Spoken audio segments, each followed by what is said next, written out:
Good morning students. आज का topic है मस्तिष्क के भाग। जैसे हमने पिछले वीडियो में मस्तिष्क के बारे में पढ़ा था, मस्तिष्क के कितने भाग होते हैं उनके बारे में हम डिटेल से जानते हैं। तो हम सबसे पहले पढ़ते हैं कि मस्तिष्क के जो हमने बताया था कि 3 भाग होते हैं, अग्र, मध्य और पश्च। उसमें अग्र मस्तिष्क के बारे में पढ़ते हैं कि अग्र मस्तिष्क क्या होता है, इसकी संरचना क्या होती है और इसके कार्य क्या होते हैं। तो हम सबसे पहले इसकी संरचना पे बात करते हैं कि अग्र मस्तिष्क की संरचना क्या होती है। तो ये हमारे पूरे मस्तिष्क का 2/3 भाग होता है। अग्र मस्तिष्क यानी कि सबसे बड़ा भाग होता है जो हमारे मस्तिष्क का 2/3 यानी कि 1/3 भाग को कवर करता है। यह सेरिब्रम तथा डाई एनिसिप्लोलोन का बना होता है। जैसे कि मैंने पिछले वीडियो में भी बताया था कि मस्तिष्क जो होता है अग्र मस्तिष्क, उसके 2 भाग होते हैं। एक तो सेरिब्रम जिसको हम प्रमस्तिष्क बोलते हैं और एक होता है डाई एनिसिप्लोलोन, इन दोनों का बना होता है। सेरिब्रम जो होता है इसमें गुहा पाई जाती है जिसके बाहरी भाग को दूसरे द्रव्य और आंतरिक भाग को स्वेद द्रव्य कहते हैं। बहुत ही इम्पोर्टेंट प्रश्न है ये कि दूसरे द्रव्य और स्वेद द्रव्य मस्तिष्क के किस भाग में पाया जाता है। तो याद रहे सेरिब्रम के अंदर पाया जाता है। इसका जो दूसरा भाग होता है डाई एनिसिप्लोलोन, ये संवेदी भाग होता है जिसको जो 2 प्रकार की चीज़ों से मिलकर बना है, तो थैलेमस और एक हाइपोथैलेमस का बना होता है। तो ये अग्र मस्तिष्क की संरचना है कि अग्र मस्तिष्क क्या होता है और कितने भागों का बना होता है और उसमें क्या चीज़ें पाई जाती हैं। अब यदि हम इनके कार्यों की बात करें तो कार्य में सबसे पहले सेरिब्रम जिसको हम अग्र मस्तिष्क का एक सबसे बड़ा भाग मानते हैं, या यूँ कहें कि मस्तिष्क का सबसे बड़ा जो भाग होता है वो सेरिब्रम ही होता है। सेरिब्रम का जो कार्य होता है वो हमारी जो बुद्धि होती है, बुद्धि, हमारी इच्छा शक्ति,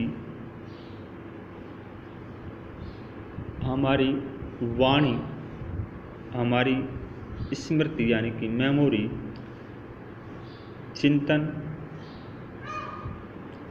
और याददाश्त, इन सभी का केंद्र बिंदु होता है। यानी कि हमारे मस्तिष्क के द्वारा यानी कि सेरिब्रम के भाग के द्वारा बुद्धि, इच्छा शक्ति, वाणी, स्मृति, चिंतन और याददाश्त जैसी बातें नियंत्रित की जाती हैं या यहाँ से ये चीज़ें प्रकट होती हैं। थैलेमस जो होता है, थैलेमस का जो कार्य होता है अगर मस्तिष्क के अंदर, तो थैलेमस के कार्य की यदि हम बात करें तो थैलेमस हमारे शरीर के अंदर जो संवेदी भाग होते हैं, जिस प्रकार से हम बोल सकते हैं कि जैसे दर्द, ठंडा, गरम आदि का जो अनुभव होता है वो थैलेमस के द्वारा होता है। कि कोई हमें दर्द होता है तो इसका अनुसरण थैलेमस कराता है, कोई वस्तु ठंडी है या गर्म है इसका अनुसरण भी थैलेमस कराता है। इसका तीसरा जो भाग होता है वो होता है हाइपोथैलेमस। और हाइपोथैलेमस जो होता है ये एक मस्तिष्क का बहुत इम्पोर्टेंट भाग होता है जिसके द्वारा अंतःस्रावी जो ग्रंथियाँ होती हैं, अंतःस्रावी ग्रंथियाँ जो होती हैं उनके द्वारा स्रावित होने वाले जो हार्मोन्स होते हैं उनका नियंत्रण हाइपोथैलेमस कहते हैं। इसलिए हाइपोथैलेमस को मास्टर ऑफ मास्टर ग्रंथि भी कहा जाता है। मास्टर ऑफ मास्टर ग्रंथि भी कहा जाता है। याद रहे कि मास्टर ग्रंथि पीयूष ग्रंथि को कहते हैं और इस पीयूष ग्रंथि का जो मास्टर होता है वो हाइपोथैलेमस होता है। तो यह अंतःस्रावी ग्रंथि के द्वारा हार्मोन को स्रावित करता है, उसका नियंत्रण करता है। इसके अलावा हमारे शरीर के अंदर जो अन्य क्रियाएं होती हैं जैसे भूख का लगना, प्यास का लगना, ताप, प्यार, घृणा, नफरत, गुस्सा, इन सारी चीज़ों का नियंत्रण हाइपोथैलेमस करता है।